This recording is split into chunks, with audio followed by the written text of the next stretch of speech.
about a minute or two. I'm just making sure that the settings are working right and it is broadcasting everywhere. So if you're on Facebook, say hello. Wait, hold on. First, let me make it public there. If you're on Facebook and you can see me, please say hello. If you're on YouTube and you can see me, please say hello. I'm just making sure that before the show starts, the Coronacast comedy show, I'm making sure that all of my audiences are able to see it. So let us see if people can see me on the delete. Oh, we've got some people on YouTube. Wonderful, wonderful, wonderful. And this is live, and this is this public? What is it? Sorry, I've expanded, and now my fan page should be actually able to see it. So that's why I'm taking a little bit longer on the setup. Okay. I think we're good. How is the sound? Does everybody hear me? Good. Hello, ladies and gentlemen who are here. Also, let me just check one thing. I was hoping I could see the comments from my iPad. Yes, I can see the comments from my iPad, so I won't have to be squinting as I did yesterday. So, theoretically, we're going to have a better show in terms of technology than yesterday. So, let us begin. Ladies and gentlemen, welcome to the Coronacast comedy show. If any of you are tuning in for the first time, this is a show where I, Deliso Chaponda, stand-up comedian who no longer has an audience because of Corona. I can't have a live audience. Every night, 9 p.m. GMT, I come over here and I tell jokes to the world. Whoever happens to tune in, whoever happens to plug in, this is a Coronacast comedy show. Tonight's show is a little bit different. Some shows I just do jokes from suggestions. Other shows I do a deep dive on a theme. Today I'm going to do something different. I'm going to do jokes from suggestions, but I'm also going to talk a bit about the process of being a stand-up comedian, because yesterday a famous comedian put out a special, and there was a lot of people debating the special. A lot of friends of mine asking me, how do comedians write specials? So I think I'll talk to you a bit about that. I was going to do it at the beginning of the show, but I figure some of you who are not into the geeky comedy talk might just leave. So what I'm going to do is I'm going to do around 5 or 6 of my jokes from suggestions, and then I'm going to talk about the process of making jokes better and how we write jokes. Then we'll take a little interval where I will talk to all of the people in the chat room, take a look at their comments, and then finally I will end the show with a final 5 or 6 jokes from audience suggestions. So all of you, welcome. Thank you for coming here and spending your lockdowns or quarantines with me. Hopefully I will entertain you temporarily. Also, by the way, do you see on one side, there's that little Coronacast comedy show little logo? Is that distracting? Should I just remove that before we get started? I haven't had it every day. Yeah, I think we don't need it. You know what you're watching, so I can take it away. Hello from Zambia. Hello. Okay, I'm disappearing because I am... Whoops. Yes. We're removing my logo, and now we're getting back to the show sans logo. Okay, let's continue. Okay, so we're going to begin first of all with an old joke of mine. The reason I do an old joke, for anyone who's like, why is he doing old joke? Why doesn't he just get to the new jokes? Is comedy, it's like there's a rhythm, right? The setup, punchline, and when there's no crowd, I need something to kick me back into the comedy rhythm, the comedy timing. And so I just tell one of my old jokes, and then I get to the new jokes, which I wrote for your viewing pleasure. So we are beginning with a joke, right? About the fact that around 5 years ago, actually 3 years ago, not as long as that, but 3 years ago, I found myself suddenly like half famous, not super famous, but half famous. Like suddenly people knew who I was, and people treat you very oddly when they find out that you're famous, or when they recognize you from television or YouTube or something like that. Case in point, in Malawi, where I was suddenly a major celebrity, I was offered somebody's daughter. Yes, a man offered me his daughter. And it wasn't even like a formal kind of thing where, he approached my parents and tried to set up a lobola kind of situation. No! No. It was at his grocery store. I was buying groceries. And he was like, okay, here's your milk, here's your butter, and you can have my daughter. And I was like, whoa, is she the deal of the day? And he explained, he said, no, look, like, you are successful, you should have the daughter. And I was so offended. I was like, look, is she interested in me? And this is the saddest bit. Because, I did want to take a look at the daughter. It's so weird to do this joke without an audience. I am fumbling it already, but let's persevere. So this old man, he said, no, she doesn't know you, huh? But she's dating a stupid man, a carpenter, huh? He's useless.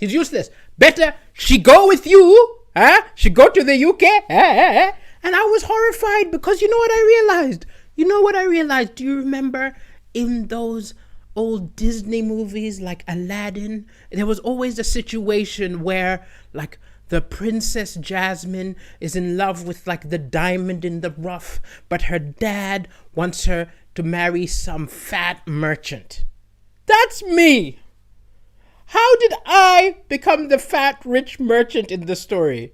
That was never meant to be me. I was hoping to be Aladdin, or at least the genie, the comic relief. Anyway, that's my fumbled old joke. Maybe it didn't work in getting me in the rhythm. Either way, we're now going with the suggestions. Oh, let me call up the little document which tells me who made the suggestions, because I think people like it when they see who made the suggestions.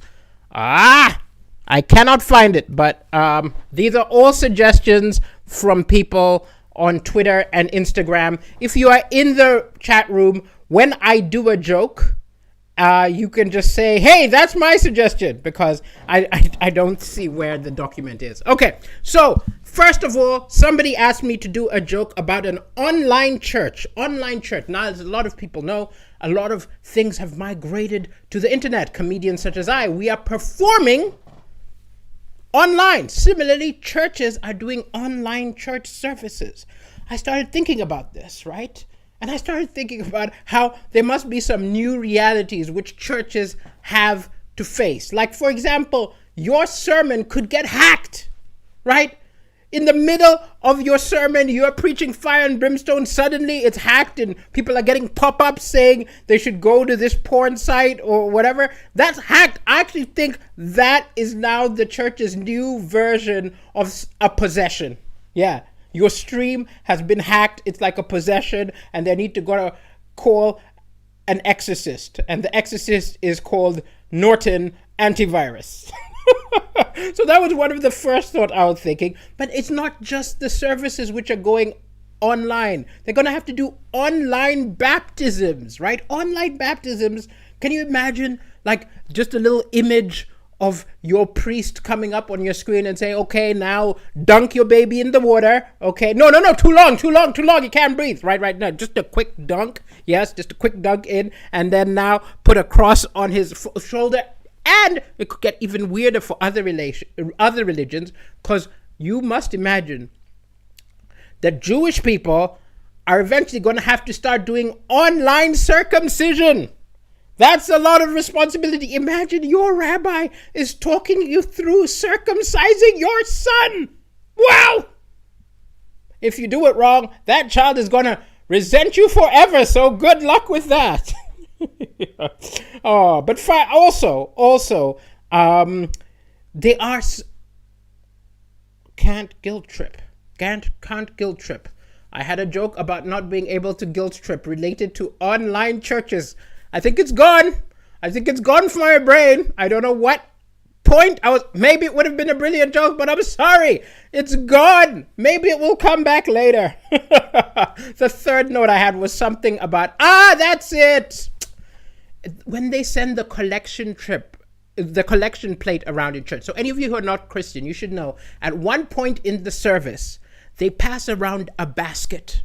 Right? They pass around a basket asking you for donations, right? They're like, and all of you put in donations. And the reason they raise so much money is partly because of guilt tripping. Because if the person next to you puts in 5 pounds into the collection thing, and then you're there putting in 20p, you feel guilty. You feel pathetic next to this person who just put in 5, so you just reach in and you put in a bigger note, right? So this thing is now, churches have to deal with the fact that they can't rely on the guilt because no one can see what you donate. For example, every episode, I ask people, hey, if you enjoy my show, please go to my PayPal or my Ko-fi or my Patreon, the link up at the top, donate to me. And people put very little in. I understand. Everybody's struggling. But trust me, if everybody could see how much you were putting in, people would put in more. Out of shame. So that is what online churches have to face. Second, somebody asked me to do a joke about WrestleMania. Now, what you might not know, my friends, is that WrestleMania is actually broadcasting. What they decided to do is they're broadcasting with very limited staff, and they're broadcasting their WrestleMania in the age of Corona. But I was a little bit disappointed they didn't go all the way and have like WrestleMania social distancing edition, right? So it's WrestleMania, but the wrestlers are at least 2 meters apart for the whole fight, right? So they're just kind of circling each other and looking at each other with threatening faces. I'm gonna get you. Oh, if I could come over there, I'll grab you, toss you, I'll throw you out the ring, but I can't touch you because of, the rules. But either way, I'll get you. And then the other one's like, oh, if you try to get me, I'll just flip you over and I'll jump on you. But I can't do it because of the difference. But they didn't do it. Alas, alack. They did a normal wrestling thing. I think they should have done it the full social distancing edition, or at bare minimum, they should have just sat on either end of the ring, and they don't meet, but they just throw things at each other. So they're just like throwing rocks at each other and yelling at each other. I would tune in to that WrestleMania. Consider it. So that's that. Next one is a suggestion from someone who wanted, the full thing he said is he wanted, imagine Batman. What if Batman was Malawian, right? So like, what if I was Batman? What if Batman was Malawian? It would be very complicated, okay? It would be very complicated. Number one, I don't think he would have a butler. I don't think he would have a posh butler, Alfred, like he has in the Batman movies, because that posh butler would remind Malawians too much of colonialism. And we got rid of the colonials. We don't need your posh butlers. So that's number one, right? Number two, he would have a bat cave. Yes, of course he'd have a bat cave. He'd have a bat cave. That's a big part of the Batman lore. But unfortunately, because of load shedding and power cuts, 80% of the time there would be no power in his bat cave. Poor guy. Third of all, the Batmobile would often have no petrol. It would break down on the road and he'd have to get 4 or 5 people to help him push it, right, while he's trying to get it started, right? That would what happened to the Malawian Batman. And finally, I have a few thoughts just about Batman as he is, right? The first one is this. Batman was a millionaire who decided to start crime fighting, right? And I started thinking about all of our current billionaires, not even a billionaire, right? All of our current billionaires. Which one could jump into a bat suit and start fighting crime? I can't see Bill Gates doing it. He fights disease with his charities, but I can't see him running down the street, jumping out and having like martial arts fight. Trump wouldn't do it. He'd get too distracted and he'd tell everybody how cool his Batmobile is. So I don't think he could even keep the secret. He'd just be like, I've got the best bat cave. I've got a brilliant bat cave. Best bat cave in the world. He'd let out the secret. Elon Musk maybe could do it, but I think Elon Musk is more like a super villain than he is like a superhero. He's more like a Lex Luthor figure. And finally, I don't think any of our billionaires are up to it. And finally, I actually have an old joke which I used to do about Catwoman, which I stopped doing because my comedy is better than that, right? It was a joke full of stereotypes, but I'm going to do it at this moment. trust me on saying this. I feel my jokes are much better than this, but some of you may get a tickle out of this. Imagine Deliso at the age of 25 doing this joke. So I was younger, I was thinner, I was full of hopes and dreams. And I used to do a joke about how, this is how long ago this was. I just watched Batman Returns, and Michelle Pfeiffer, Catwoman, and she's white. But then I also just watched that Halle Berry movie, and she's black, Catwoman. And I was like, she was white, now she's black. That's a superpower in itself. In fact, I think they need to introduce a new superhero called Zebra Man, whose only superpower is he can turn into a black man or white man whenever he wants. So if he goes out clubbing, he needs to dance, snaps his finger, he's a black man, gets the moves. And then the police comes in, he panics, snaps his finger, he's a white man now. And then I'll do a stupid white man dance, right? Picks up a woman, goes home, needs to have sex, snaps his finger, he's a black man again. See, that was a very simple joke based on stereotypes. I do cleverer jokes nowadays, but that suggestion made me reminisce. Okay, next, somebody asked for a joke about arguments. Wanted a joke about, what did he specifically say? When in an argument do you say to your girlfriend, you are right? It was a very long and very specific suggestion. And I think it depends on the length of the relationship and how much you want to have sex, right? So if it's early on in the relationship and you really, really want to have sex, immediately you start an argument. Very quickly you say, you are right. Even if you believe she's wrong, you just say, you are right, because you want it to end and you want some chance of having sex, right? After the relationship has been going on for a while, even if you want sex, you start having too much ego to give in. So then maybe only after like an hour or two, you say you're right, even if you don't think so. And then the third phase, if you are not saying you're right at any point in the argument, that is a sign that you are cheating on your girlfriend. So women, if he does not give up in the argument because he wants sex, know that he's getting the sex somewhere else. That is not necessarily accurate. Don't take each other to divorce court because of my stupid joke. Excellent. Super, super, super. Then we move on to I don't even have the at because there was no space for the at. But somebody made the suggestion for dating advice. And it was, what dating advice can we give to people who are self-isolated and horny? Right? I'm sure they used a better word than that, but essentially people are self-isolated, sexually frustrated. What dating advice can I give them? Well, first thing is, you've got to realize that dating in this age is different, right? You've got to look at it very differently. You have different markers for success. So in the old days, it used to be first base, second base, third base. So first base was kissing, I think. Second base is like groping them or something like that. And then, I don't know. But as you can see, there was a system, right? Now, actually, I think first base is a voice call, right? Second base is a video call. We've got to look at things very differently. You've got to give them different gifts, right? Instead of giving them flowers, give them some toilet paper, right? Instead of a bottle of wine, give them some hand sanitizer. You've got to know what world we're living in. Also very important is you've got to realize that the things which make you a good date are different, right? Maybe it used to be a nice thing if you smell good. People aren't meeting you now. It doesn't matter if you smell good. If you are a good-looking person who smells bad, this is your moment, right?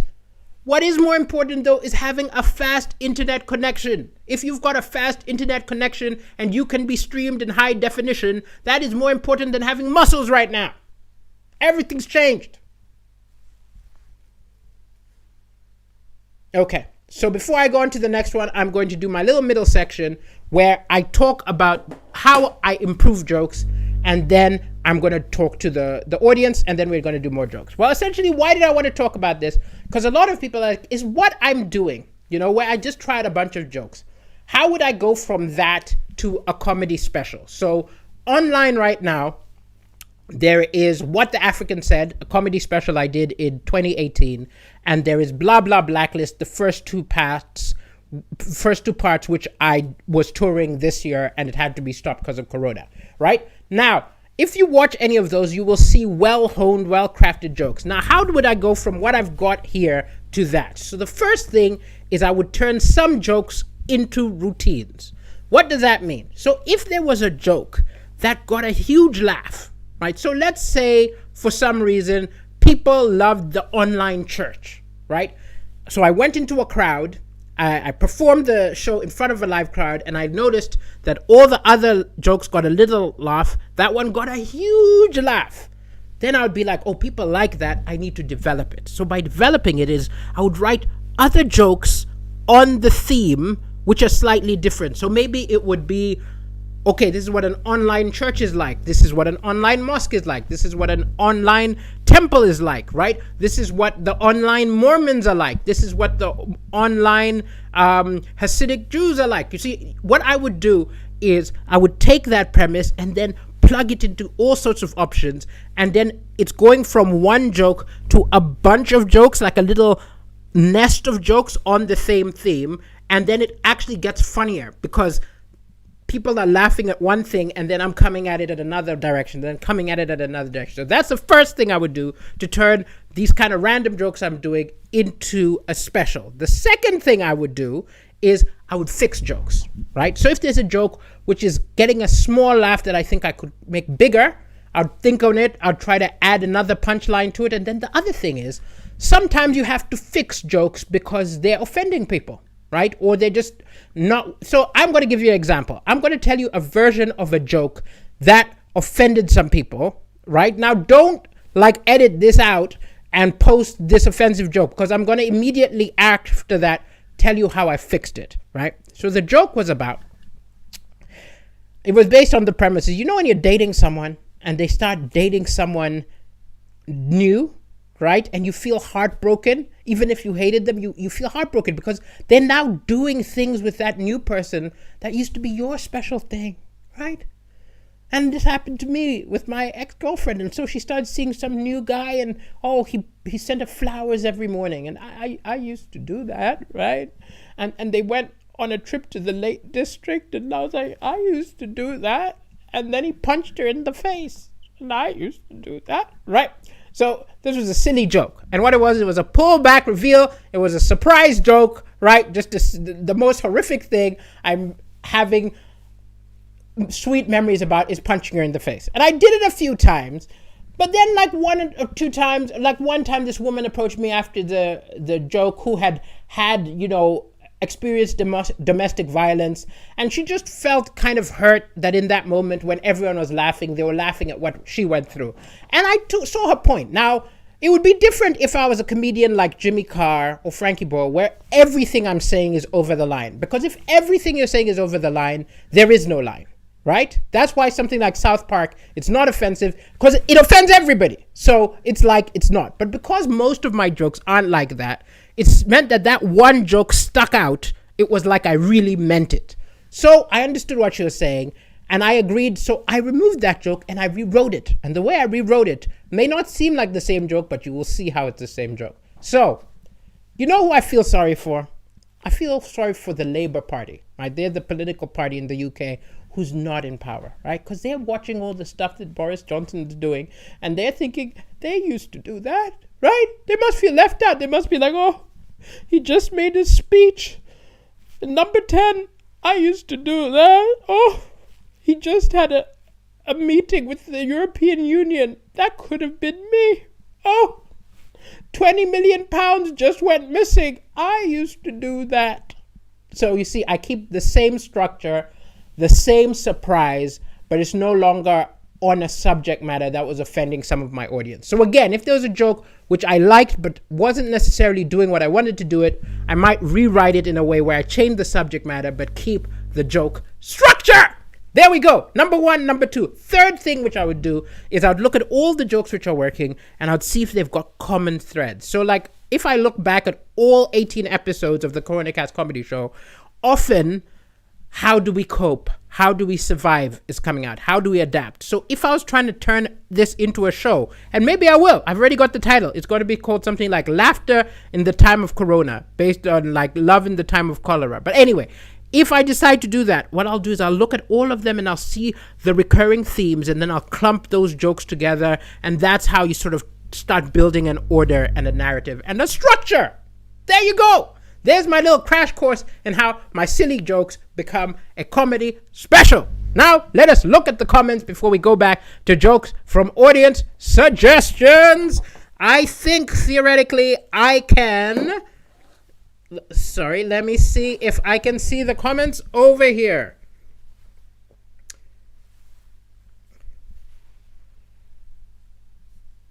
I cannot, alas. So I will have to do my squinting thing. Okay, so first of all, if you buy tickets to a Jimmy Carr or Frankie Boyle event and get offended, then it's your own fault, really, because we all know what they are like. You say that, but you see, that's if you bought the ticket. But the reason why it sometimes happens is sometimes somebody is going to watch a comedy show with their husband. Sometimes it was a birthday gift. So people don't necessarily always know what they're getting. But I see your point. Okay, let's keep going. Good afternoon from cold, rainy California. Good afternoon to you. Hello, and you're very welcome for my comedy insight. Let us see. You're just going to have to accept this. This will happen while half my face is not visible. Never let... Adin Rooney says, you never let your missus win in any argument. And you also never have sex. Somebody says, hey, notice me. That is... Mixe Oxmal. Well, I have noticed you. Hello. Let us move on. Unfortunately, I have to keep disappearing from the screen to see the comments. Okay, so let's just scroll up there.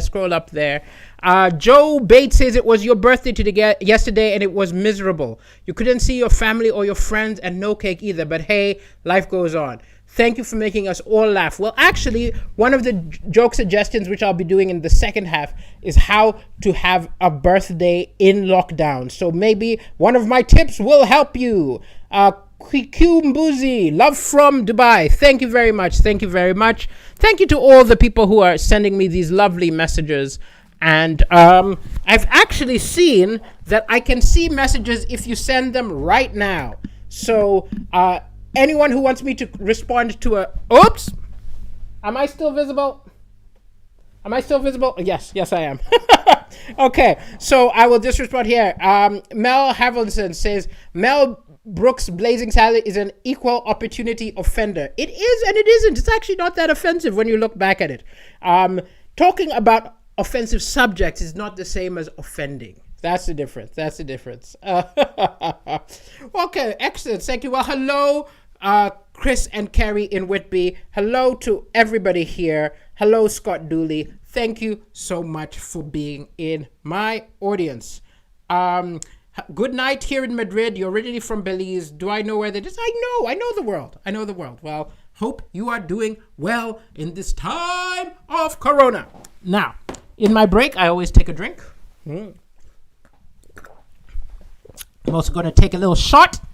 Not an alcoholic shot because I'm trying to fight Corona. So I'm going to take a ginger shot and then we will get on to the jokes from the suggestions. Oh my God. Ginger's hardcore. Oh, you know those comedy videos where people are chewing chilies? I feel like that. That ginger just got me. Okay. Here we go. Now we are here with the suggestions. Okay, goodbye, Felix Brand. Surgeon just walked in for briefing you tomorrow. I love that Felix Brand was watching me while at work. Well, well done, well played. Thank you you're a doctor. You are helping us all in this time. Okay, here we go. I'm glad that I was able to give you a little bit of a break. Okay, let us move on to the other jokes from suggestions. The next one was one which actually made me a little bit worried for this fellow because he put as a suggestion being in love with another man's wife, and he wanted me to talk about that. And clearly this fellow is struggling with unrequited love, or maybe it's requited, but either way, he's in love with somebody married to someone else. Now, I think the entire situation is entirely information based, right? Because I've been in this situation twice, right? Twice. And how good or bad the situation is based on the knowledge differential.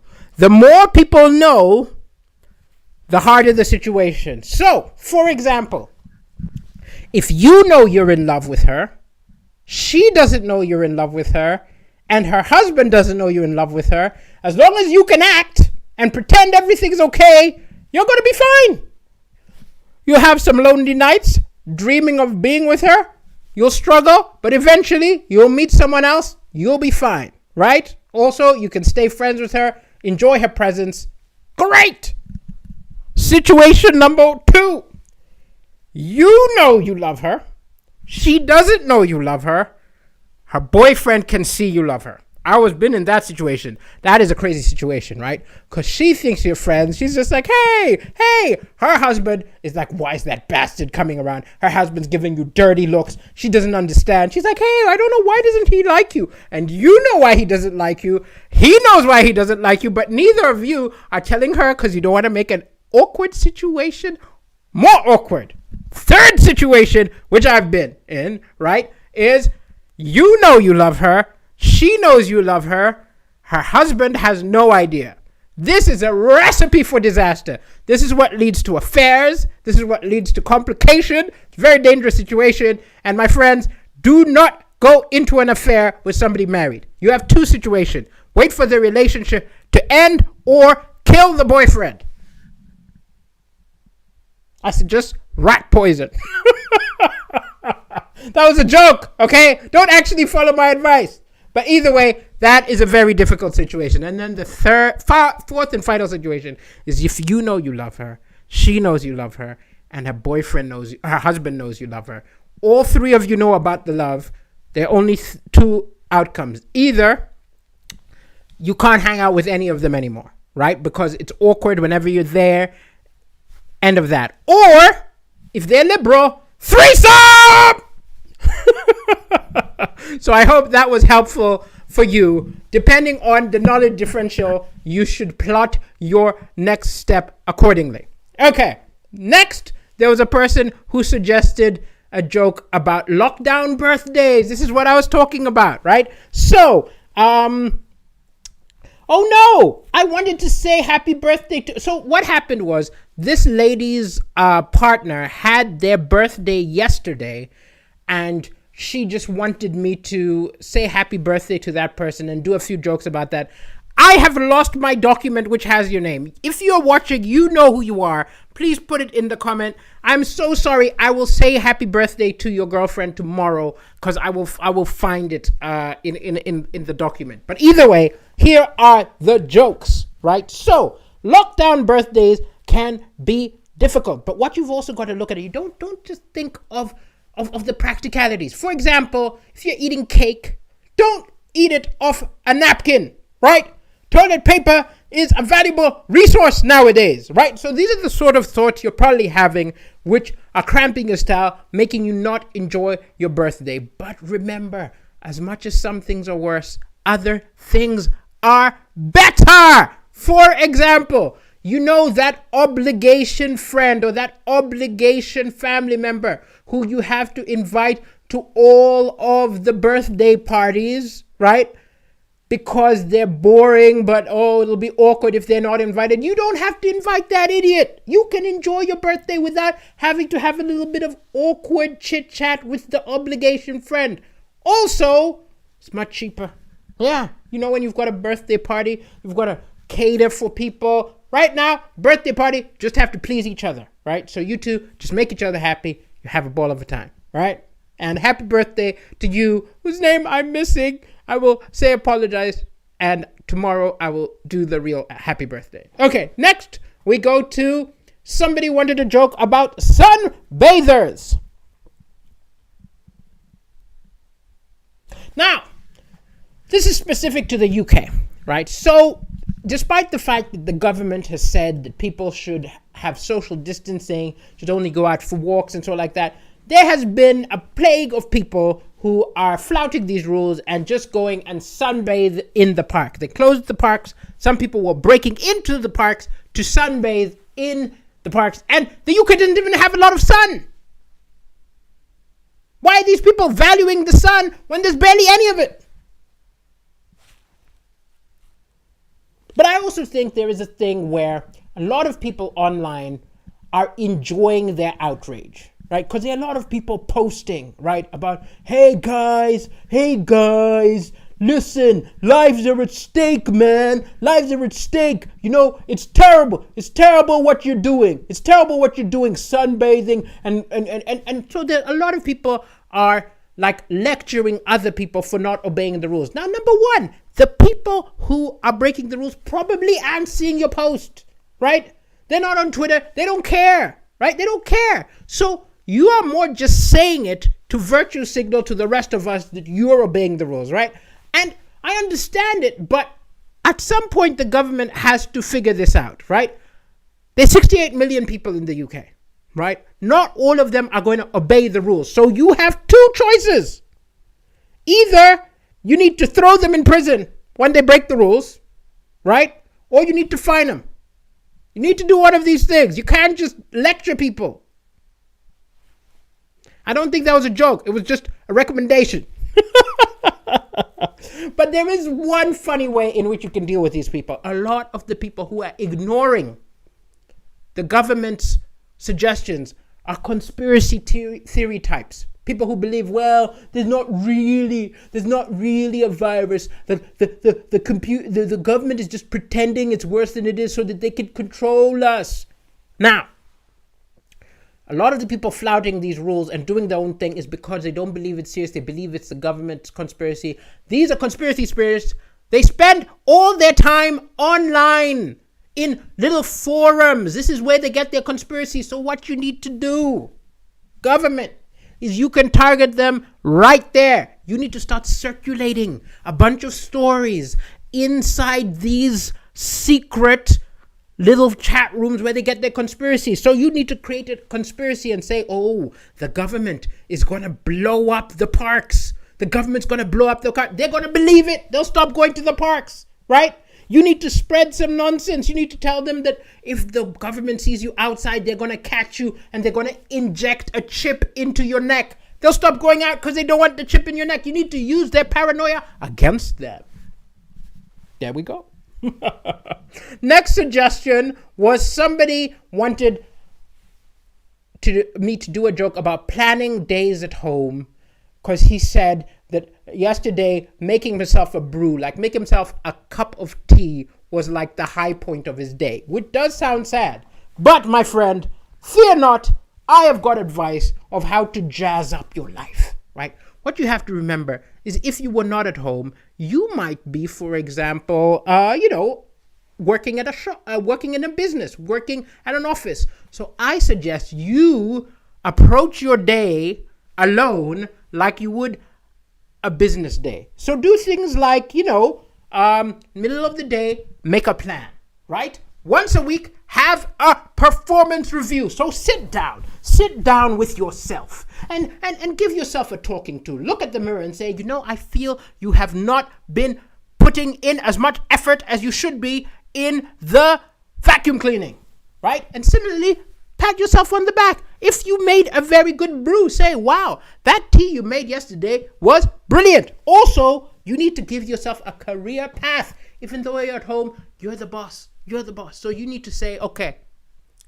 if for 2 weeks you make good tea, in 2 weeks, you can make coffee. Give yourself a reward. Even give yourself a title, right? Now you are the brew specialist extraordinaire. Also, you need to gossip about yourself. This is what you do in a normal job, right? So when you are not in the room, you need to say to yourself, isn't me such a bitch sometimes? Doesn't me always talk so much nonsense? Okay, that one might be difficult, but good luck with it. I hope it helps. Next, we have somebody wanted me to do a joke about Palm Sunday. So today to the religious people, it's an important day. It is Palm Sunday. This is the day when Jesus was on a donkey and he went into Jerusalem, and people were so excited that the prophet was coming that they put palm trees, palm leaves in front of the donkey, and the donkey rode on it. Now, a lot of people don't understand, right? A lot of people are like, what? He was on a donkey? He was on a donkey? Why was he on a donkey? Donkey was a very impressive form of transport. It was. This is like if he came into Jerusalem on a Bentley. Donkey, very respected, okay? So anyway, so Jesus comes in a donkey. Now, this is the last week of Lent. That's what Palm Sunday indicates. It's one more week of Lent. Now, if you don't know this, Christians during Lent, not all Christians, but some Christians during Lent, they will stop doing a certain thing. Like sometimes it's like, I will stop drinking alcohol for Lent, or I will stop eating chocolate for Lent. I want to know how many clever Christians decided, you know what I'm going to do for Lent this year? I'm not going to touch anybody, right? I wonder how many clever Christians said, you know what I'm not going to do for Lent this year? I'm not going to go to work anymore. I'm going to work from home. Unfortunately, that Lent thing is not going to end next week. And then my final thought about Palm Sunday was more a thought about Easter in general. Where is the joke? Yes, because I feel like Christianity is a very interesting religion in that they celebrate all of Easter, right? They celebrate all of the bad things which happened. They celebrate Jesus being betrayed and arrested and tortured and killed. Not just the resurrection, which is the good bit. They celebrate all of it. And I wonder if, like, Jesus sometimes is like, hey, wait, why are you celebrating that? They were whipping me, you bastards. Don't celebrate that. Just celebrate when I came back. They put a crown of thorns on me. Don't celebrate that bit. That bit wasn't fun.